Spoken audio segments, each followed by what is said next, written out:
5 people who ignore me, by Krishna's mercy. Vitrag bhaya krodha manmaya mamupashrita, behavo jnanatapsa, puta madbhav magata.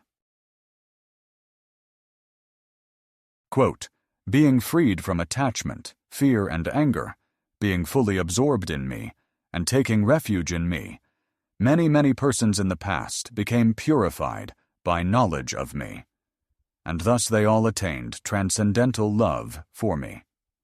Lord Krishna, Bhagavad-gita 4:10. 1. The one with their dog. I used to see them all the time. It was fun. We had regular appointments. But things changed once they got that dog. Man, do they love their dog. You cannot say anything negative about the dog either. They will get so upset. Never mind that the thing keeps barking. It attacks you as soon as you enter the front door. But what can I say? This is their new interest. Who am I to interfere? 2.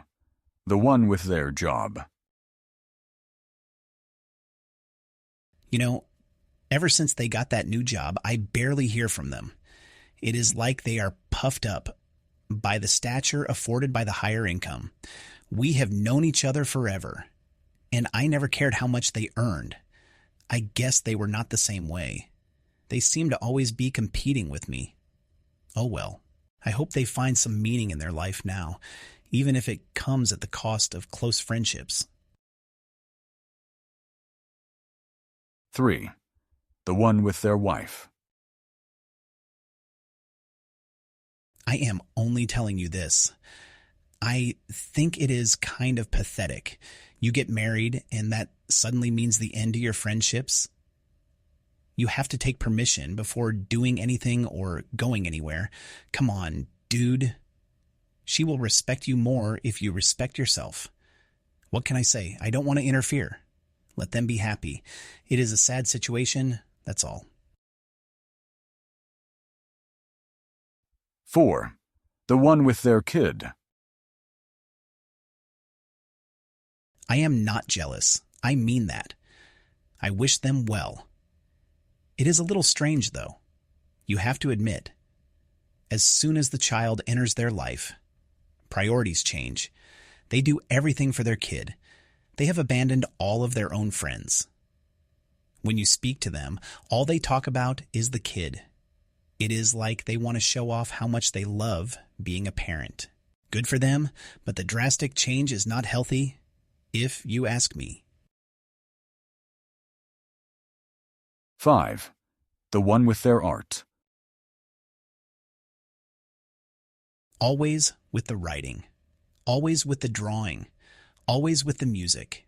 Get out of your room already. Interact with others. Step into the real world.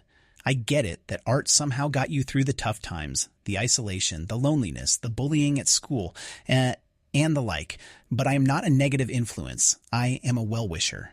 You should make time for people like me. It is perhaps the most common criticism. The philosophy is otherwise universally appreciated, by friend and foe alike, from those outside the tradition and those born into it, from academic scholar and those knowing only the visuals. Bhakti Yoga is devotional service. His Divine Grace, A.C. Bhaktivedanta Swami.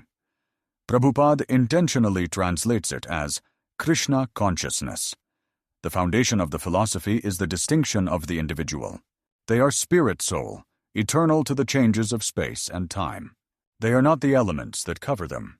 Those elements always shift in their composition, in their association, in their exact volumes and proportions, while the individual inside remains the same. Dehinosmin yatha dehe, kaumaram yauvanam jara, tatha dehantar praptir, dhiras tatra na muhyati. Quote, as the embodied soul continually passes in this body, from boyhood to youth to old age, the soul similarly passes into another body at death. The self-realized soul is not bewildered by such a change. Lord Krishna, Bhagavad-gita 2:13. The criticism we mention relates to escaping from the world, like ducking out of a difficult flight by hitting the emergency eject button and descending safely to the ground using a parachute, like the self-respecting quitter deciding that they have had enough and bailing from the operation, like the person who settles for the sidelines due to fear of giving it a try. You see, if you never enter the arena, then no one will criticize you for failing. The devotees essentially escape from the real world. They take shelter of their sacred chants, like the Mahamantra, Hare Krishna, Krishna Krishna, Hare Hare, Hare Ram, Ram Ram, Hare Hare. They bypass commenting on contentious issues of the day by relegating every fault to the broader category of Kali Yuga, which is the current age marked by increased quarrel and hypocrisy. It is like they found the real world too difficult to live in, so they use the excuse of bhakti yoga to escape. They are worshipping the deity, which never rejects the individual. It does not necessarily respond to prayers with audible sounds. Someone has been rejected so many times, so they decided for the option where there never can be rejection. In response to this criticism of cowardly escape, we can look to the examples described above. So many people ignore their friends and family once a strong interest develops. It is like the one interest they had been waiting for their entire lives. They were sitting in a room, passing the time with friends, but the relationship was not genuine. They had this potential inside of them, waiting to be unleashed. Not until they found a corresponding interest could they really dive in. As a result of choosing that direction, everyone else took secondary priority. There is no fault in giving highest priority to spiritual life. There is nothing to escape since the conditions in Maya are not real. They are only temporarily manifest. This body itself is set for destruction. It is already gone, in a sense. We can never regain our childhood form. We will never find that innocence again. Neither can the same energy levels be matched. But we are still around. We are still vibrant. We are still alive. Why not surrender to a path that will meet all of our needs? In the process, we will actually gain appreciation for other living entities. The issue of resource contention might prevent interaction to the level previously experienced. But then, everyone has to juggle such competing interests. If we use all of our resources for pleasing the Supreme Personality of Godhead, for staying close to Him, for maintaining a steady consciousness of His kindness and features, then there is everything to gain.